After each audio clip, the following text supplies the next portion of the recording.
거 제가 지금 보고 상담하도록 하겠습니다. 26개월 일한상 딸 쌍둥이 가정보육 중입니다. 오래오래 가정보육 오래 하고 싶은데 그래도 기관에서 배우는 게 클 것 같아요. 언제까지 가정보육 하는 게 좋을까요? 26개월인데 일한상 쌍둥이면 그죠? 벌써 이미 그 두 아이가 한 아이하고 엄마랑 집에 있는 거랑 두 아이랑 엄마랑 집에 있는 거는 이미 엄마는 한 명인데 아이들은 둘이잖아요. 그래서 그 엄마한테 경쟁적으로 붙으려고 엄청 많이 한 명이 다가오면 또 한 명이 다가오고 한 명이 울면 같이 울고 이렇게 동일시 되는 경우가 되게 많을 거거든요. 그래서 제가 뭐 쌍둥이 아이인 경우에는 기간에 좀 일찍 보내라고 말씀을 드리고 있습니다.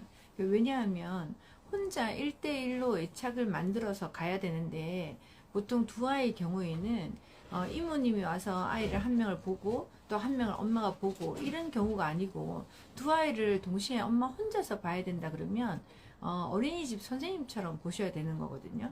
그러다 보니까 애착이 만들어지기가 사실은 두 아이한테 똑같이 해준다고 하지만 사실은 되게 어려워요. 그래서 엄마도 굉장히 많이 지쳐 있지 않을까 싶고요. 두 아이를 곁에까지 키우면서 엄마가 굉장한 스트레스가 많을 것 같아요. 그래서 26개월 정도 되면 지금쯤이면 어린이집을 보내도 좋을 것 같습니다. 일반적인 아이들도 제가 애착이 잘 돼 있고 엄마하고 같이 있는 거가 좋아한다.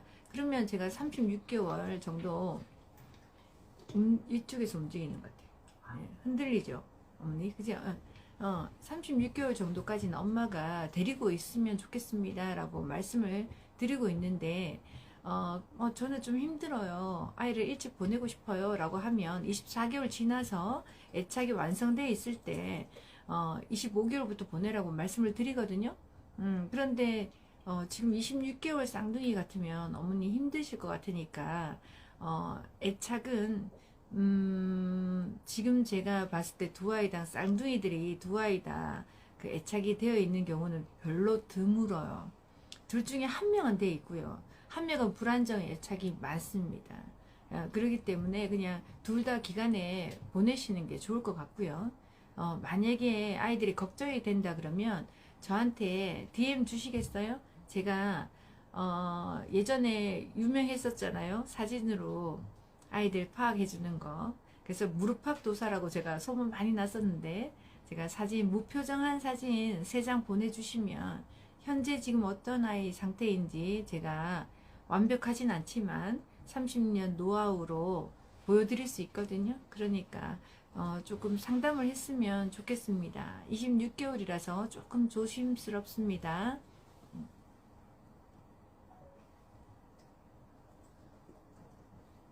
네. 또 볼게요.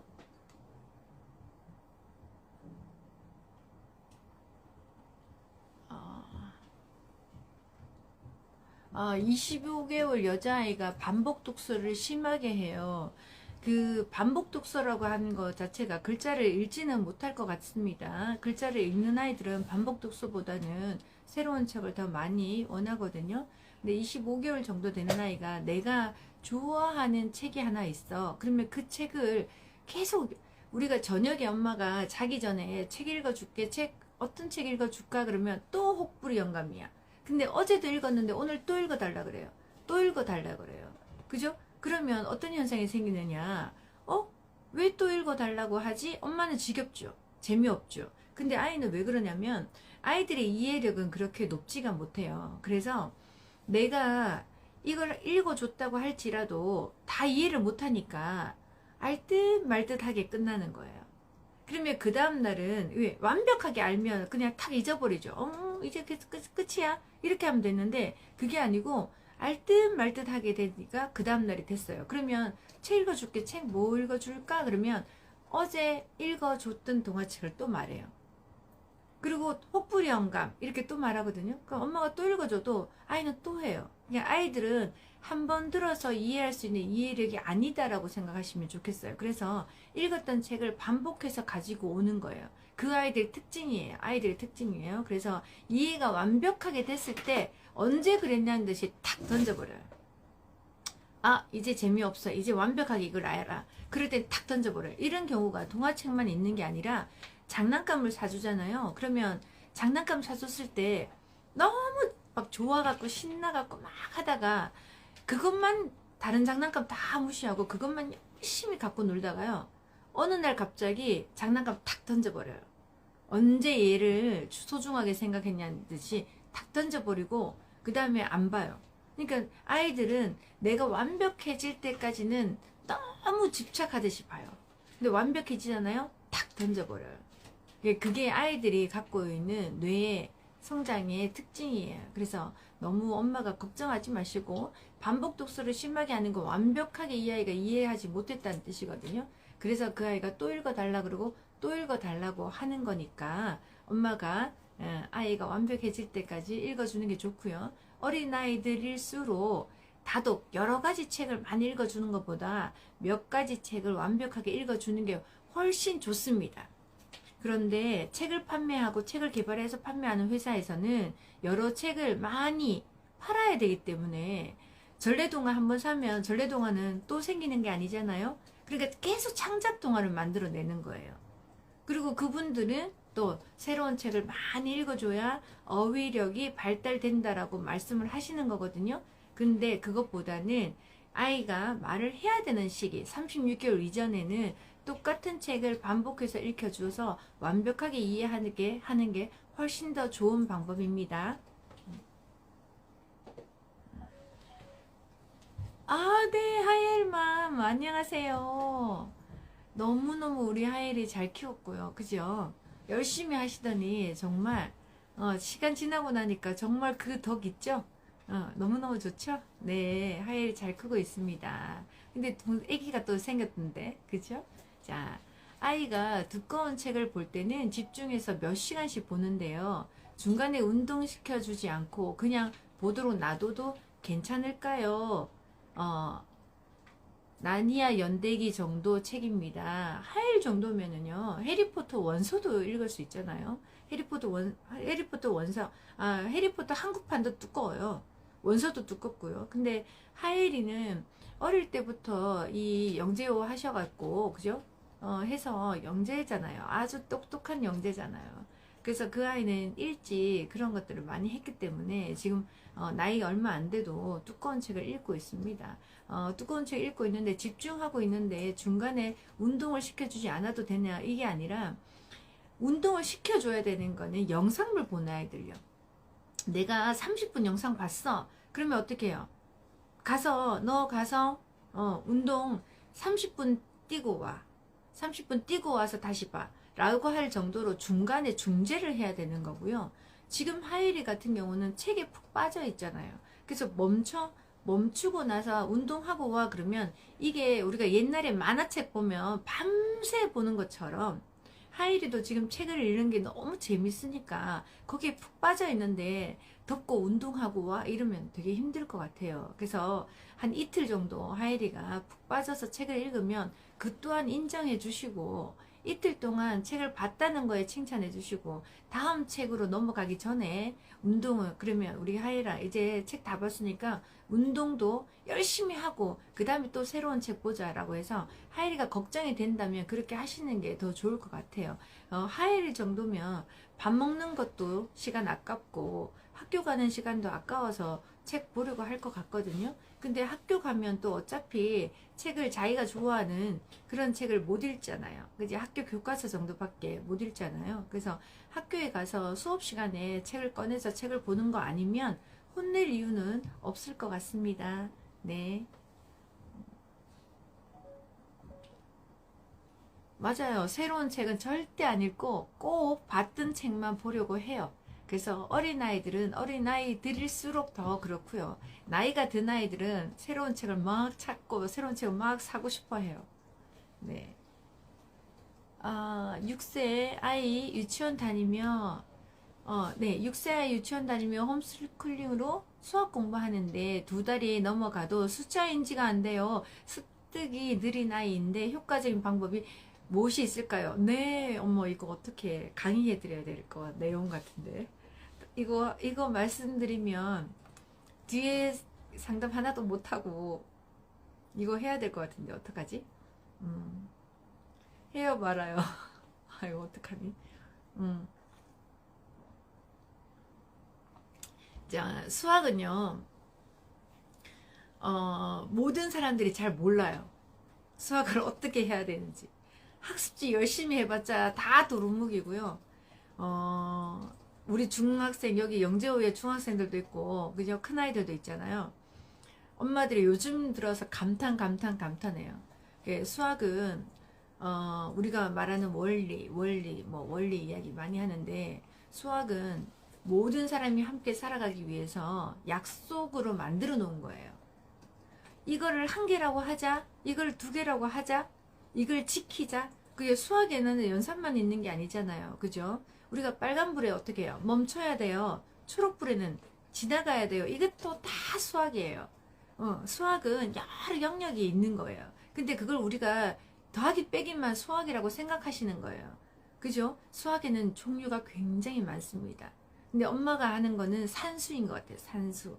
근데 우리가 수학을 이야기해 보자면은요.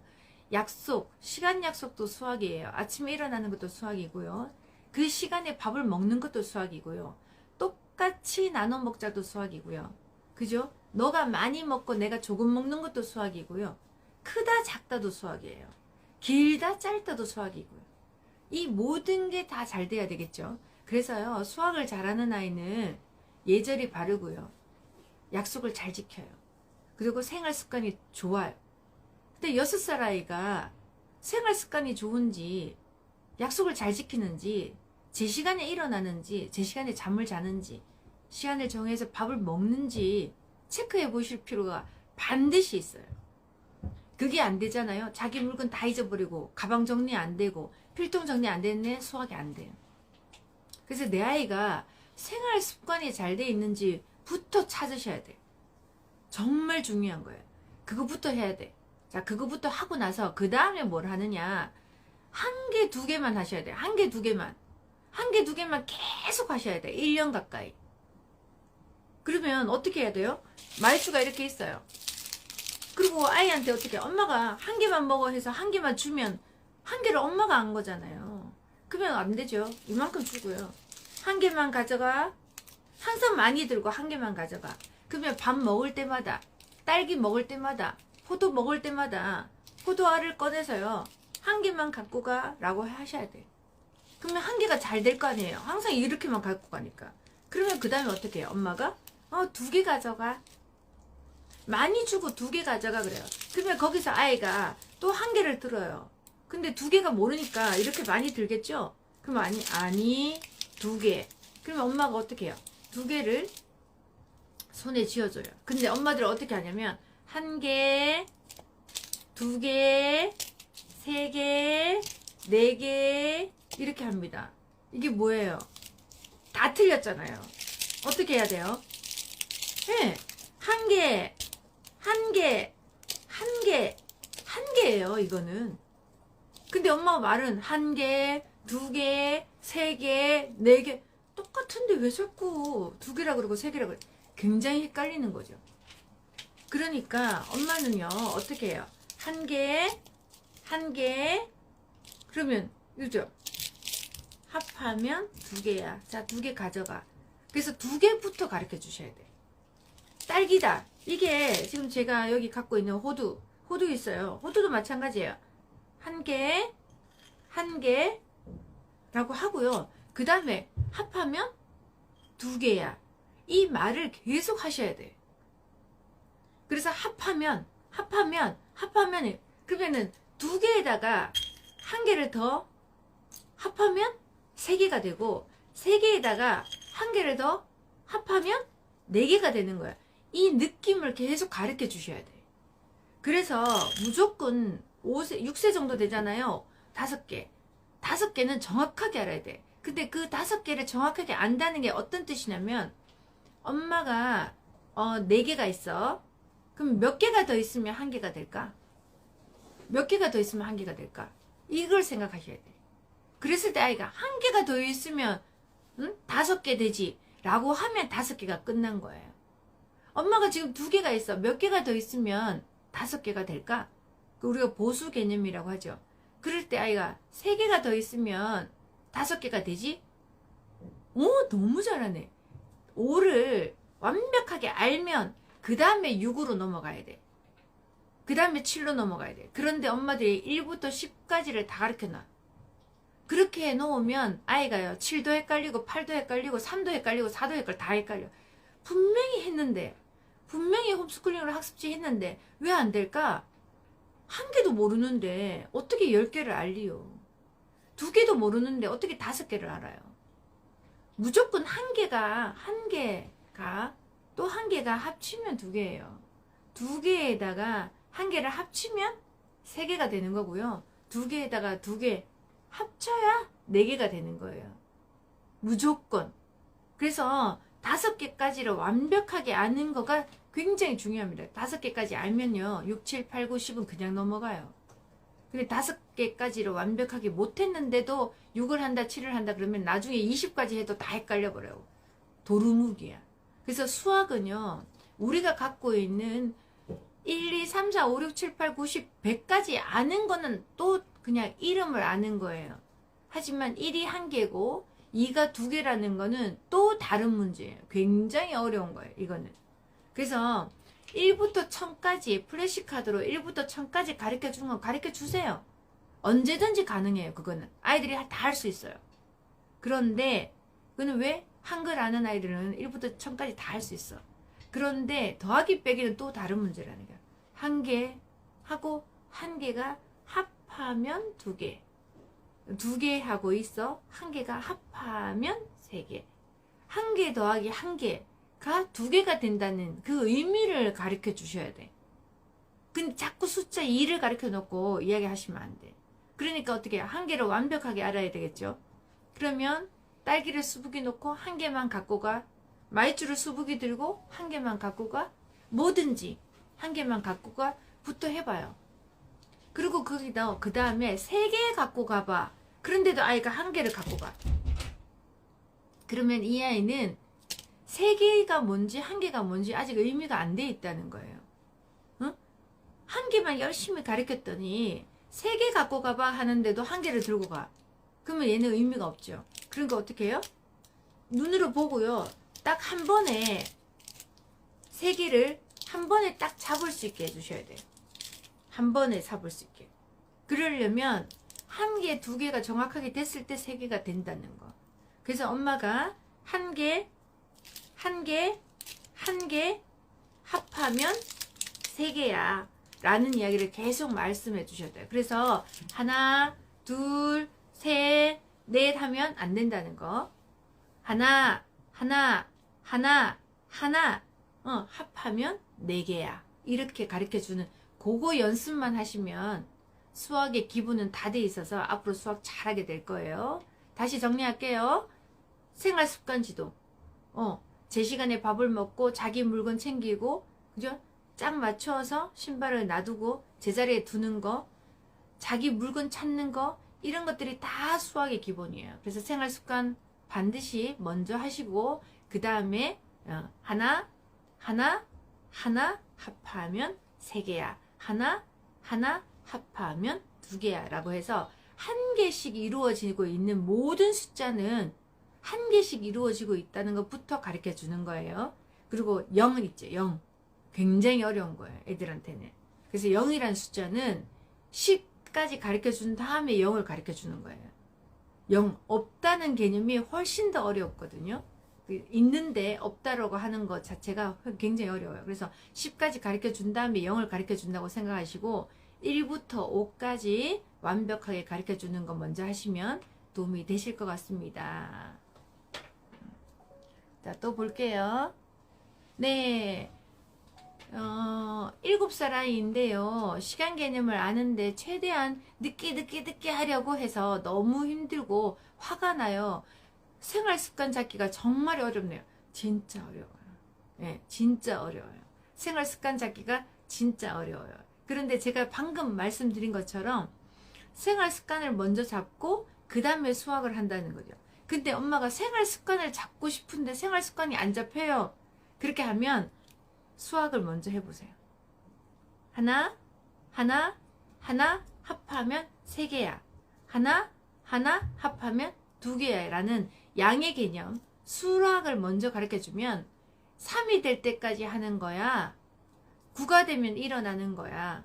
아침에 7이 되면 일어나는 거야. 9가 되면 잠을 자는 거야. 라고 해서 약속을 만들기가 되게 쉬워요. 그래서 7살 아이는 1, 2, 3, 4를 알겠죠?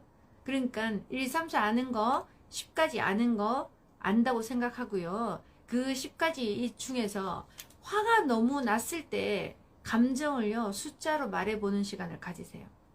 지금부터. 그리고 모든 걸 선택하게 하세요.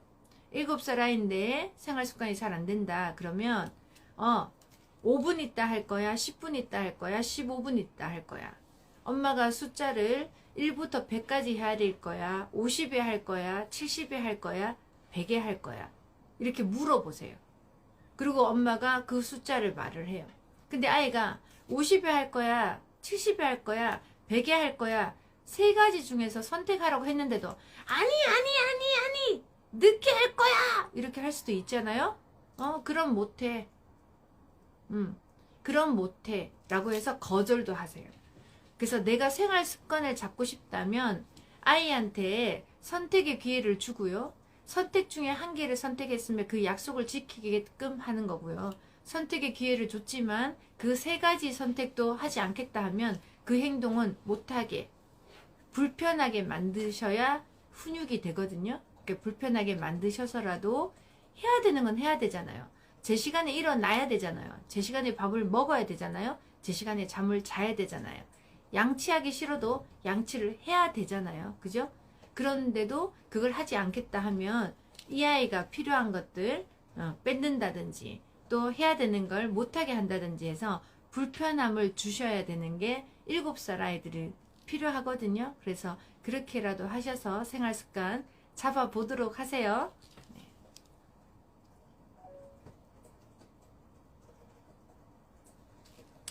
22개월 남자아이인데 너무 좋거나 화가 나거나 그러면 흥분 상태가 돼서 꼬집고 때립니다. 그럴 때마다 때리는 거 아니야 라고 하는데 안 고쳐지네요. 어떻게 하는 게 좋을까요? 그러니까 흥분 상태가 되든지 뭐 기분이 좋든지 화가 나든지 무조건 때리는 건 안 되는 거예요. 이제 그렇게 생각하셔야 돼.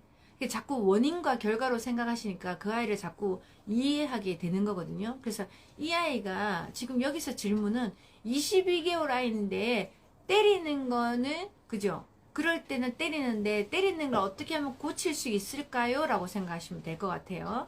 그러니까 우리가 22개월은 훈육하기가 되게 애매모호한 시기거든요. 보통 우리가 훈육을 언제부터 하라고 하냐면 25개월부터 하라고 해요. 그런데 25개월부터 공식적으로 25개월부터 훈육을 하라고 하는 이유는 24개월까지는 애착이 만들어지는 시기라 엄마가 잘못 훈육을 했다가 애착이 깨질 수도 있단 말이죠. 그러니까 고인인 입장에서 엄마들한테 설명할 때는 25개월부터 하세요 라고 합니다. 그런데 제가 친하고 가까이 있는 사람들한테는 훈육을 언제부터 하면 좋을까요? 라고 하면 저는 8개월부터 하라고 해요. 의식이 있을 때 그때부터는 8개월부터는 불편함도 알고 이렇게 해야 된다 저렇게 해야 된다 이런 것들도 아이가 알기 때문에 8개월부터는 이놈 아니야 지지라고 하게 합니다. 그런데 다른 분들은 또 다른 박사님들은 어떻게 하냐면 0세부터 하라는 분도 계시고 36개월부터 하라는 분도 계시더라고요. 제가 유튜브나 다른 데 보니까 다 다른 이야기 해. 그러니까 엄마들 엄청 헷갈리실 것 같더라고요. 근데 저는 제가 해보니 8개월부터는 해줘야 되겠더라고요. 그런데 이 아이는 지금 24개월, 25개월이 되지도 않았고 8개월은 넘었으나 25개월이 되지 않았기 때문에 22개월은 어떻게 해야 되냐. 근데 제가 이렇게 꼬집는 행동을 한다고 하잖아요. 무는 게 아니고 때리는 게 아니고 꼬집는다고 하죠. 이게 꼬집으려면 소근육 발달이 잘 돼 있는 아이거든요. 소근육 발달이 잘 돼 있는 아이들, 보통 아이들이 이렇게 잡는데 이런 아이들이 이렇게 잡아요. 엄지 식지로 이용해서 이렇게 잡아요. 다른 아이들은요 이렇게 잡거든요. 그래서 발달이 되면 될수록 작은 근육을 쓰기 시작해요. 그런데 이 아이는 작은 근육을 써서 꼬집는데 화가 나는 면, 그러면요 보통 소근육을 쓴 아이들은 뇌가 되게 발달돼 있어요. 그럼 이런 아이들은 어떠냐, 영리해. 얘 되게 똑똑해. 똑똑한데 흥분이 되면은요 평소 때는 때리면 안 되는지 알고 꼬집으면 안 되는 줄 알아. 근데 흥분 상태는 뭐냐면 본능이라는 거거든요. 화가 났다, 기쁘다, 이거는 본능 상태가 왔다는 거예요. 무의식 상태가 왔다는 거예요. 무의식 상태일 때는 내가 제일 잘 발달되어 있는 걸 사용하게 돼 있어요. 입이 발달되어 있으면 깨물고, 손이 발달되어 있으면 때리고. 근데 얘는요 손가락이 발달되어 있는 거예요. 그러니까 어떻게 해요? 꼬집는 행동을 하는 거거든요. 그러니까 이 아이가 내가 제일 잘하는 게 꼬집을 수 있는 소근육 발달되어 있고 영리해. 그런데 내가 흥분하면 무의식 상태에서 내가 발달되어 있는 걸 먼저 사용하고 있다는 거예요. 그러면 엄마가 무의식 상태인 아이한테 무의식으로 다가가야지, 무의식 상태인 아이한테 이성적으로 다가가면 하나도 안 먹혀 이거. 그리고 어떻게 해요? 꼬집히고 나서 꼬집으면 돼, 안 돼? 엄마가 꼬집으면 안 된다고 했지? 꼬집을 거야, 안 꼬집을 거야? 아니야, 꼬집으면 안 돼, 알았지? 또 훈육해놓고 자기가 마음 아파서 이리 와, 엄마가 안아줄게 하면 탁 안아줘. 이 뭐 훈육도 아니고 개뿔 아무것도 아니야 이거는. 그렇게 하시면 안 되고, 그 아이가 꼬집으려고 하는 순간 엄마가 손을 탁 잡으려고 준비를 딱 하셔야 돼. 먼저 얘가 흥분됐다 그러면 얘가 꼬집을 거야 라는 예측을 하셔야 돼. 그리고 손을요 먼저 이렇게 잡는 흉내를 내고 계셔야 돼. 그러면 애가 딱 보고 놀래갖고 탁 내려요. 엄마가 먼저 행동을 하시는 게 되게 중요해요. 무의식 상태 이 아이가 그 무의식적으로 나오는 행동이기 때문에 어떻게 해요? 내가 반사적으로 행동하는 게 제일 효과적이에요. 때리려고 하는 것도 마찬가지예요. 때리려고 하죠. 그럼 엄마는 잡으려고 하는 게 먼저여야 돼요.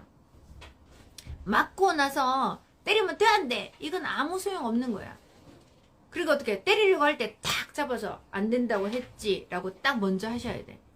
그래서 무의식 상태, 흥분 상태나 기분이 너무 좋을 때나 이 아이가 그렇게 했을 때는 반드시 엄마가 먼저 가서 그 행동이 나타나기 전에 그걸 딱 제어질해서 꼬집으면 안 돼 라고 먼저 말씀해 주시는 게 좋고요. 억양 자체 들으세요. 꼬집으면 안 돼, 아니야, 그만, 이런 단어로 엄마가 기존에 했던 단어와 좀 다른 느낌으로 다가가셔야 되고요.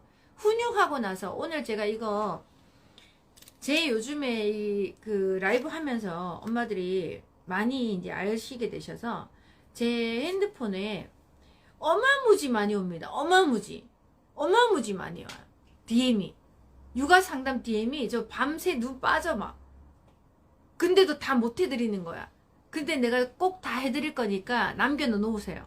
막 눈 빠지게 하고 있어요. 근데 제일 많이 나오는 게 뭐냐면 훈육이거든요.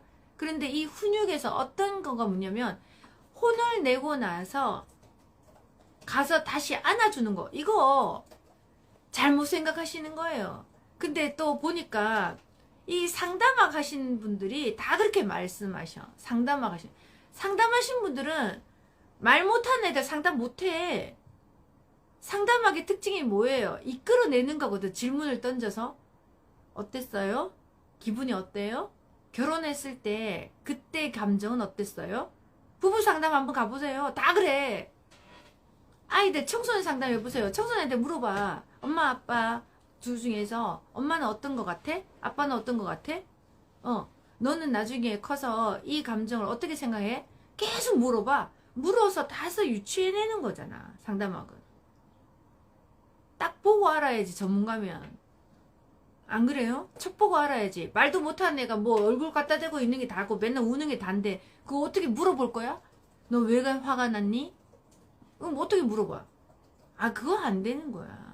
그러니까 나이가 어린 아이한테 훈육을 하실 때는 물어보는 개념이 아니에요. 가르쳐주는 개념이지.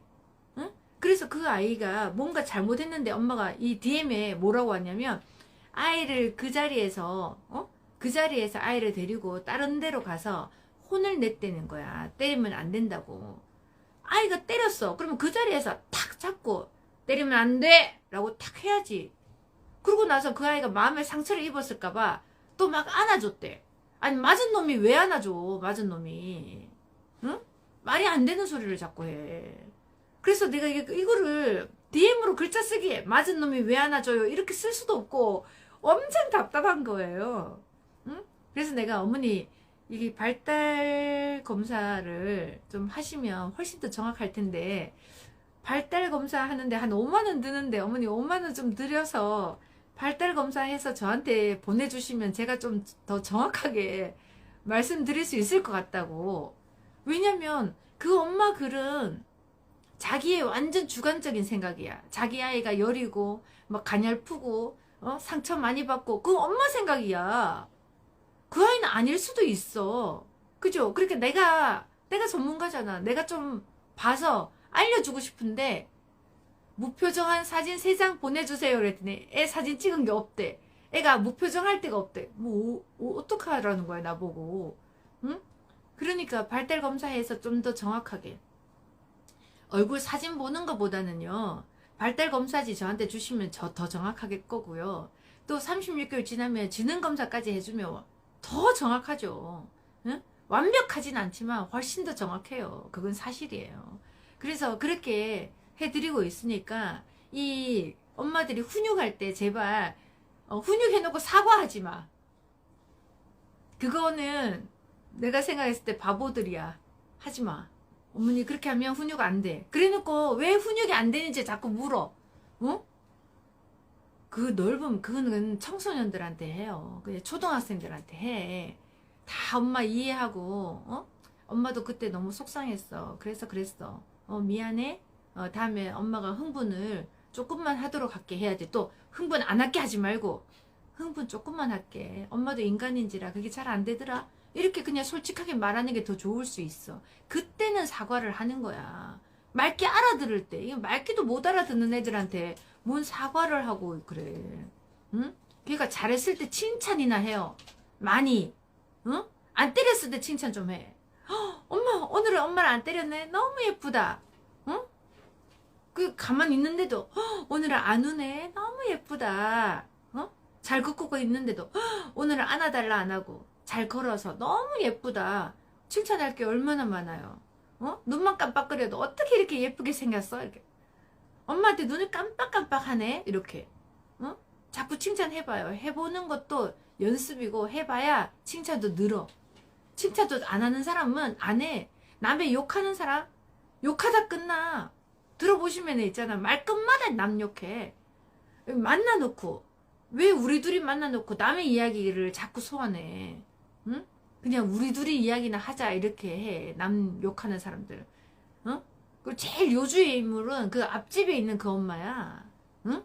자꾸 만나다 보니까 이제 이야기거리 소재가 없잖아요. 이야기거리 소재 없을 때 제일 좋은 게 뭐예요? 남을 소환하는 거지. 응? 그러니까 어떻게 모든 어휘 말을 할 때는 내 이야기 먼저 하는 거예요. 내 이야기. 내가 어떻고 나는 어떻게 생각하고 나는 그건 좋다고 생각해. 나는 그건 아니라고 생각해. 근데 너의 입장은 어때? 너는 어떻게 생각해? 이게 말하는 대화의 가장 기본이야. 딱 듣고 있어. 남 이야기. 그러고 나서 딱 말한다? 그건 뭐야? 평가하는 것밖에 더 돼? 그 이야기 다 듣고 나서 평가하는 건 선생님이나 하는 거예요. 선생님이나. 서로 대화를 할 때는 나는 어떻고 나는 뭐가 좋고 나는 기분이 어떻고 나는 이럴 때 좋아하고 나는 이럴 때 그런 이야기를 해요. 그러고 나서 너는 어때? 너는 그때 어땠어? 너는 그럴 때는 어떻게 할 것 같아? 이렇게 대화를 주거니 받거니 하셔야지. 너무 입 다물고 가만히 있는 사람도 그 사람도 만나지 마. 응? 속을 모르겠어 도대체. 그죠? 한참 이야기하고 나면 나 혼자 지금 이게 왜 떠들었을까? 막 민망하잖아. 그 술 마실 때 있잖아. 왜? 술 먹는 사람이 술 안 먹는 사람 앞에 있으면 술 먹는 사람이 싫잖아. 왜? 나는 자꾸 얼굴 빨개지고 취해가는데 앞에 있는 사람 눈 말똥말똥하게 뜨고 있으니까 술맛 떨어진다 하잖아요. 그러니까 어떻게 술 먹을 때 앉아있으면 될 수 있는 대로 또 한 잔 먹어주는 흉내도 내야 되고 뭐 그런 게 인생사 아니겠어요? 그래서 저는 술 못 마셔서 술 먹는 사람 안 만나. 눈 멀뚱멀뚱하게 뜨고 있어서 맨날 욕먹어서. 네, 또 볼게요. 네, 네, 도움이 되셨다면, 네, 그거 제가 요즘에 그 텃밭주인 TV 그거 하잖아요. 인터뷰 계속 하는데 그 동생이 50만 유튜버예요. 그러니까 텃밭 주인이니까 이 텃밭을 키우는 사람들은 대부분 다 50대, 60대 그 은퇴하셔서 이제 소일거리 하시는 거야. 젊은 여자분들은 없어 거기에. 근데 누나를 멋지게 막 제가 홍보해드리고 싶고 누나를 인기 많게 해드리고 싶다고 해드리고 싶은데 제 그 구독자들은 다 50대, 60대라 누나한테 도움이 안 돼요. 막 항상 안타까워 하거든요. 근데 그 마음이 얼마나 예뻐요. 정말 누군가가 나를 위해서 그렇게 생각해 준다는 자체가 너무 감사하고 고마워. 그래서 요즘에 그 유튜브에 누나 좀 같이 출연해 주셨으면 좋겠다. 그래서 틱톡도 같이 해줬으면 좋겠다. 라이브도 해줬으면 좋겠다. 그래서 요즘 시간 날 때마다 제가 같이 가서 이제 인생 상담을 좀 하고 있어요. 이게 뭐 틱톡이나 이런 데도 질문 많이 올라오고 유튜브에도 질문 올라오면 뭐 사람 관계는 어떻게 했으면 좋겠는지 또 자식하고 부모 관계는 어땠으면 좋겠는지 이런 것들 이제 좀 간단하게 하고 있는데 이제 그 친구가 늘 하는 말이 도움이 되셨다면 구독과 좋아요 부탁드려요. 뭐 이걸 너무 잘하는 거야. 근데 걔가 나 얼마 전에 강의한 걸 들었나 봐요. 그러더니 누나는 왜 강의가 끝나고 나면 구독과 좋아요를 말씀 안 하세요 이러더라. 그래서 내가 그거 말해야 되는 거야. 그러니까 누나가 안 되는 거예요. 막 저한테 그러더라고요. 어머니 도움이 되셨다면 팔로우 좀 해주세요. 네, 갈게요. 자, 영재호 덕에 너무 잘 커서 둘째도 영재호 풀카 돌려주며 영재호로 잘 키워주고 싶어요. 늘 감사합니다. 사랑합니다, 소장님. 하일맘 너무 사랑해요. 그리고 정말 둘째 가지고 새로운 행복 찾은 거 너무 축하드려요. 네. 7세 아이인데 말을 할 때 두서가 뒤죽박죽일 때가 많은데 책을 많이 보여주는 게 좋을까요? 이제 여기 보여. 언니 7세 아이인데 말을 할 때 뒤죽박죽한데 근데 지금 엄마가 어떻게 말해요? 책을 많이 보여주는 게 좋을까요? 책을 읽어주면 안 되고요. 책을 작지만 본인 스스로가 읽어야 돼요. 그러니까 2줄짜리든 3줄짜리든 책을 많이 읽으면 책의 문맥이 약간 어색하긴 하잖아요, 우리가. 그죠? 뭐, 영어가 아니고 한국말이라서 기본적으로 우리가 하는 게 주어, 목적어, 서술어가 나오잖아요. 그런 말들이 조금은 형식에 좀 뭐, 우리가 놀 때, 야, 놀자! 뭐 이렇게 하는 것처럼 그렇게는 안 하지만 형식에 짜여져 있지만 책이 그래도 기본이고요. 어찌됐든 이 7살이 학교를 가야 되고 학생이 될 거잖아요. 그러면 책을 기본적으로 많이 읽을 수 있는 그런 눈을 가지고 있어야 돼요. 말을 잘하고 있는 거, 말을 잘하는 것보다는 책을 눈에 많이 익혀서 책처럼 생각하고 책처럼 사고하는 게 학창 시절에는 제일 좋은 방법이거든요. 그러니까 엄마가 아이한테 조금 도움이 되고 싶으시다면 엄마의 어휘로 이 아이가 말을 조리 있게 하기는 힘들어요. 왜냐면 우리는 성인이기 때문에 내가 필요한 말을 척척척 해도 상대가 빨리 알아듣거든요. 그러니까 굳이 내가 주어 목적어 서술어를 써서 말을 할 필요가 없어요. 우리 생활할 때는. 그런데 7살 친구일 때는 조금 그걸 형식을 취해주는 게 좋겠죠. 그래야 말이 두서없지 않고 문맥에 맞게끔 할 수 있거든요. 그러니까 책을 스스로 읽게 하는 게 제일 좋은 방법입니다. 자, 또 볼게요. 플래시카드 이벤트요. 참여요. 네. 제가 오늘은 그저께 참여하셨던 분들 제가 지금 모아서 온 거고요. 제가 화요일이나 수요일쯤 다시 이벤트 올릴게요. 그때 또 댓글 달아주시면 함께 참석할 수 있을 것 같습니다. 그쵸? 밥 먹으면서 책 보고 학교에서도 책 들고 책 들고 들어가고. 근데 수업 시간에만 책을 못 보게 꼭 말씀해 주세요. 하엘이 그냥 책이 제일 좋을 친구일 것 같아요. 예, 하엘이의 그 아픔이나 하엘이의 힘들었을 때 책이 굉장한 친구가 되어줬을 거고, 외로울 때 책이 정말 곁에 있어 줬기 때문에 하엘이가, 지금의 하엘이가 잘 크고 있지 않나 생각이 듭니다. 네. 첫째 34개월, 둘째, 셋째 쌍둥이 2년 터울이에요. 어떻게 놀아줘야 잘 지낼 수 있을까요? 첫째가 스트레스가 심해요. 2년 터울이면 어머니 34개월하고 2년 터울의 아기 같으면 거의 뭐 열 몇 살? 아니 10몇 개월? 뭐 이럴 거 아니에요. 34개월도 아직 어린 것 같습니다. 저희가 잠자리 독립을 시킬 때 저희가 37개월부터 잠자리 독립을 시키세요 라고 이야기를 하거든요. 근데 34개월은 아직 너무 어려요. 그런데 동생이 한 명도 아니고 2명이나 연타로 왔어요. 그럴 때는 분리하시는 게 훨씬 좋아요. 그래서 큰아이를 어린이집에 늦게까지 있다가 동생들을 최대한 안 보게끔 하는 게 훨씬 더 좋아요. 그러니까 우리가 차라리 눈앞에 안 보이면 괜찮아요. 스트레스가. 근데 내 눈앞에 있으면서 그 스트레스를 참는 거는 굉장히 어려운 일이거든요. 그러니까 엄마가 새아이가 한꺼번에 다 잘 지냈으면 좋겠지만 아직 때가 아니라고 생각해 주시고, 그죠? 쌍둥이 동생을 어린이집에 일찍 맡겨서 늦게까지 있다가 오게끔 한다든지, 아니면 큰아이를 어린이집에 맡겨서 늦게까지 있다가 오게 한다든지, 차라리 그렇게 하시는 게 훨씬 더 좋을 것 같고, 큰아이가 스트레스는 너무너무 당연해요. 그래서 스트레스 요소를 조금 안 보이게 하는 게 지금은 제일 좋은 방법일 것 같고, 37개월부터는 또 다른 방법으로 제가 설명드릴 수 있거든요. 그거는 그때 되셔서 저한테 다시 질문을 하시면, 37개월 됐을 때는 그러면 어떻게 하면 좋을까요? 할 때는 제가 다시 가르쳐 드릴게요. 일단은 많이 부딪히지 않도록, 많이 눈에 띄지 않도록 조금 분리하시는 거, 스트레스 요소를 없애주는 거가 더 먼저일 것 같습니다.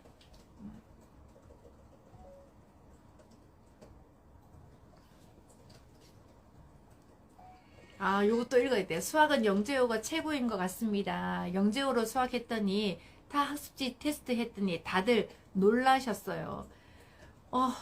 제가 지금 프로그램 개발자잖아요. 그 심오한 뜻이 거기 안에 가득 있어요. 정말.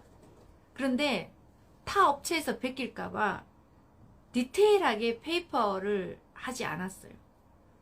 그리고 말도 제가 잘 안 해요. 타 업체들이 워낙 눈이 동그래서. 우리나라에 어머니 프로그램 개발자 보신 적 있으세요? 유치원 프로그램 개발자 보신 적 있으세요? 디자이너들은 많이 봤을 거예요. 컨텐츠 개발자 못 보셨을 거예요. 네. 왜? 아무나 만들거든요. 그죠? 그런데 저는 특허 다 받아서 프로그램을 개발하는 사람이잖아요. 저희 특허 50개 넘어요. 영재호는. 그게 굉장히 재밌고, 저는 그거가 아이들한테 있어서 쉽게 가르쳐 줄 수 있는 방법을 제가 개발하고 있다는 소명을 갖고 있어요. 그게 아이들 위해서라고 저는 생각해요. 어른들 위해서 아니에요. 엄청 어려운 거를 엄청 쉽게 가르쳐 줘야 돼. 그래야 아이들이 재밌네? 그리고 또 그렇게 한번 배웠더니 어디든지 다 써먹을 수 있어. 그거 자체가 아이들한테도 굉장히 재밌고 흥미롭고, 원리를 터득했기 때문에 나중에 창의력은 뛰어날 수 있어요. 그렇게 하려고 제가 개발해 놓은 거라 잘 모르시더라고. 내가 막 내 자랑을 막 입 아프게 할 수도 없고, 근데 이렇게 칭찬해 주시니까 너무 감사합니다. 네.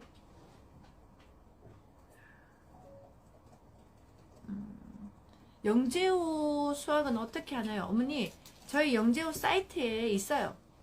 사이트에 영재호 수학 치시면 단계가 왕초보 단계. 저희는 이제 프로그램 자체가 그렇게 해놨어요. 왕초보. 네. 그 다음에 병아리 단계. 그 다음에 1단계, 2단계, 3단계 이렇게 돼 있어요. 나이가 많든 적든 아주 기초부터 하시는 거예요.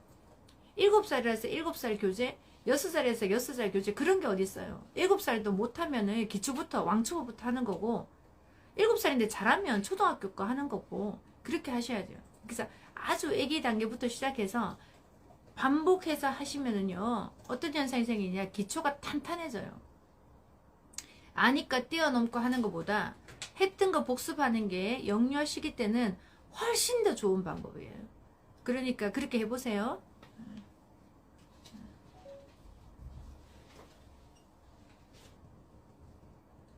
네. 안녕하세요. 23개월 아들. 낮잠이나 밤잠 잘 때 책을 읽다 잠드는 습관이 생겼는데 괜찮은 걸까요? 23개월 혼자 책을 읽는다는 건가요? 아니겠죠? 네. 영재호 정도 해야 24개월에 한글 읽어요. 일반 애들 23개월에 책 못 읽어요. 그냥 이거는 엄마가 책을 읽어준다는 거겠죠? 그죠? 네. 책을 읽어줘서 잠이 드는데요. 어머니 반드시 필요한 거요. 해피엔딩인 책을 읽어주고 재워야 돼요. 아이들이 꿈을 꾸는 거를 설명을 못해서 그렇죠. 아이들도 꿈 굉장히 많이 꿔요. 그래서 우리가 베타파에서 알파파로 넘어가는 그 시기 때 선잠 잔다 그러죠. 선잠도 되게 많이 자고요. 그거에 대해서 꿈도 많이 꿔요. 그러니까 어떻게 해요? 기분 나쁘고 무섭고 막 호랑이가 나타나고 막 이런 꿈을 꾸다가 그 책을 읽다가 엄마가 들려준 책 읽다가 잠이 들면 밤새 호랑이한테 시달리다가 끝날 수도 있겠죠. 그러니까 자기 전에는 행복한 책을 읽어주는 게 좋겠고요. 우리 옛날에 할머니들이나 옛날에 어른들은 책이 없었어요. 그럴 때 어떻게 해요? 그냥 불 다 끄고 누워서 할머니가 옛날에 하고 이야기 들려주셨던 거 있죠. 저는 책 읽어주는 것보다 그냥 둘 다 불을 끄고 누워서 엄마가 너 임신했을 때 이게 먹고 싶었고 이게 먹고 싶었고 뱃속에 있을 때 내가 너를 이만큼 사랑했었고 내가 너 나올 때 간절히 기도해서 멋지고 씩씩한 아이가 나오게끔 엄마가 늘 기도했다? 그래서 너처럼 이렇게 멋지고 씩씩한 아이가 나왔잖니? 해서 엄마가 주저리 이야기해 주는 거. 작은 목소리로 주저리 이야기해 주면 자장가처럼 듣고 잠이 들 것 같으네요. 그래서 아이는 처음에 책을 읽어주면은요, 불을 켜고 읽어줘야 되잖아요. 그러면 아이도 잠을 못 자고 엄마도 잠을 못 자고, 그죠? 그러니까 엄마가 이제 불 끄고 노는 시간이야. 아이들한테 이 단어가 되게 중요해요. 노는 시간이야. 이게 되게 중요하거든요. 그러니까 어떻게 해요? 불 끄자 그러면 에이 울어요. 그리고 엄마가 불 끄면 딱 다시 켜고, 불 끄면 다시 켜고 막 이러거든요. 그러니까 어떻게 해요? 불 끄고 노는 시간이야 그러면 애들 뒤에 거를 잘 기억하거든요. 왜 불 끄고는 안 들리고 노는 시간이야 그러면 들리거든요. 불 끄고 노는 시간이야. 불 끄고 이제 누워. 자 이제 불 끄고 노는 시간이야 하고 엄마가 이런저런 이야기를 해주면서 읽으면 훨씬 더 좋겠고요. 또 책을 불을 꺼야 되는데 자꾸 새로운 책을 꺼내면 불을 켜고 엄마가 읽어줘야 되잖아요. 그러니까 불 끄고 읽어줄 수 있는 약간 무드등 같은 거 켜놓고 엄마가 늘 아는 동화책을 읽어서 반은 읽고 반은 생각하면서 이렇게 하시면 더 좋을 것 같습니다. 네.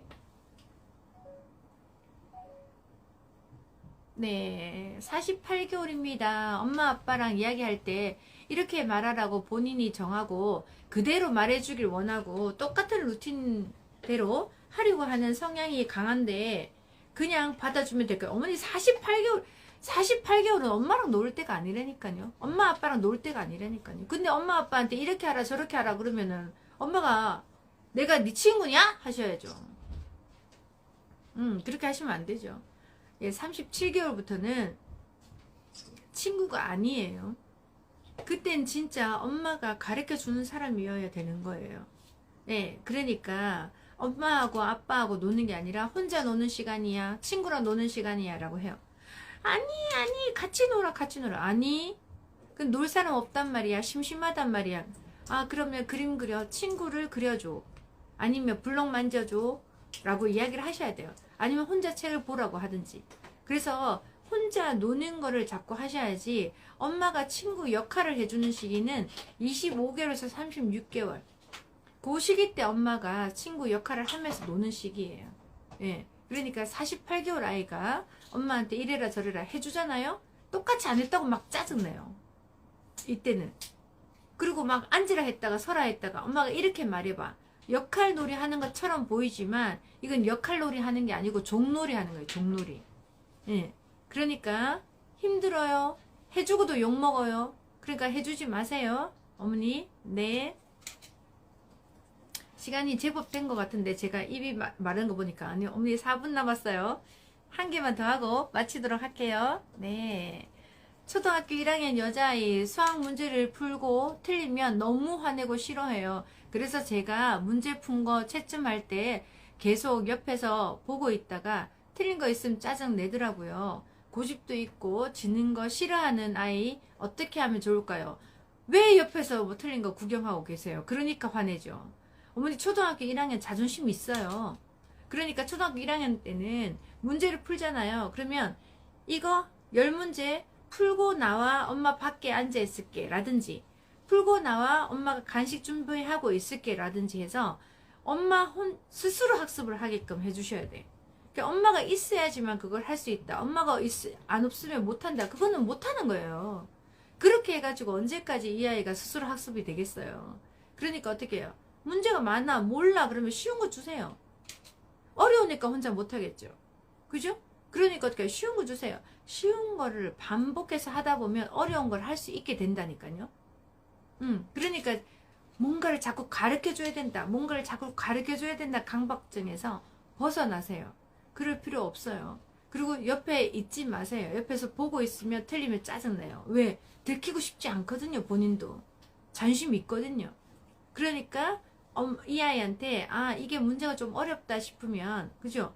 엄마가 밖에 있을 테니까 어려운 문제가 있으면 나와 그런데 아이가 계속 나옵니다. 그러면 왜? 아는 것도 엄마한테 자꾸 물어보고 또 나와요. 또 나와요. 그러니까 어떻게 해요? 혼자 풀어봐. 못 푸는 건 놔둬. 혼자 풀고 모르는 거는 다 하고 나서 나와. 그러면 그때 엄마랑 간식 먹으면서 엄마가 이야기해 줄게 라고 해서 엄마하고 일단 같이 있는 수업 시간을 분리하시는 게 좋을 것 같습니다. 네. 오늘도 열심히 수다스럽게 막 설명드렸어요.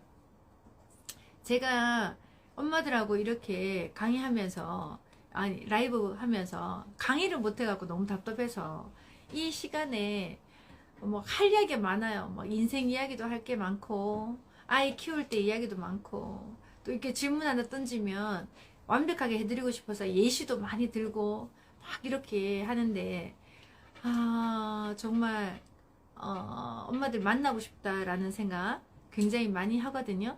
0세부터 12개월, 13개월부터 24개월, 25개월부터 36개월, 37개월부터 48개월 이렇게 단계별로 제가 엄마들한테 어떻게 아이를 키워라 라는 책을 썼어요. 네. 네. 제가 이 책을 육아 교과서라고 생각하고 썼어요. 왜냐면 그동안 제가 설명을 하면서 엄마들이 제일 못하는 게 뭐냐 내가 봤더니 엄마들은 내가 질문을 하지만 내 아이에 맞는 개월수의 답을 들으려고 안 하시는 거예요. 왜? 전문가들이 그렇게 말하지 않거든요. 이 아이가 제가 그러잖아요. 저한테 질문할 때는 몇 개월인지 꼭 말하라고 하잖아요. 왜? 그 시기 때 들어야 되는 방법이 있어요. 36개월 때 들어야 될 게 있고 중학교 1학년이 들어야 될 게 있고요. 12개월 아이가 들어야 될 게 있는데 우리는 다 그건 말 안 하고 다 방법만 이야기해요. 그러니까 어떤 아이는 그 방법이 맞는 아이가 있고 어떤 아이는요 해봤자 아무 소용이 없더라는 거예요. 그러니까 그 개월수별로 아이를 어떻게 키워야 되는지를 제가 매번 강의 때 설명을 했는데 그거를 책으로 이렇게 정리를 했어요. 근데 작년에 코로나 있고 저희가 단체로 막 강의를 못해서 제가 책을 출간하고 나서 출판 기념회조차도 제대로 못했거든요. 그래서 너무 아쉬운 책이에요. 너무 아쉬워. 정말. 그래서 이 책에 대해서 제가 강연을 해보고 싶어요. 그래서 0세부터 12개월 엄마들, 13개월에서 24개월 엄마들, 25개월에서 36개월 엄마들, 37개월에서 48개월 엄마들 따로 모셔서 그 사이에 엄마들하고 많은 인원 말고 요즘 많은 인원이 들어갈 카페들이 없더라고요. 예, 그래서 몇 분 정도, 그죠? 한 뭐 10분 정도 이렇게 해서 강의를 하고 싶습니다. 그래서 강의 공지가 지역별로 올라갈 것 같아요. 그래서 지역별로 제가 찾아갈 수 있도록 또 제가 서울에서 하고 부산 내려가도록 할 테니까 부산 어머니들 많이 기다려 주시고, 네, 서울에서 먼저 실시해 보도록 할게요. 신청하세요 라고 하면 빨리 신청해 주시기 바랍니다. 감사합니다. 오늘 여기까지 할게요. 감사합니다.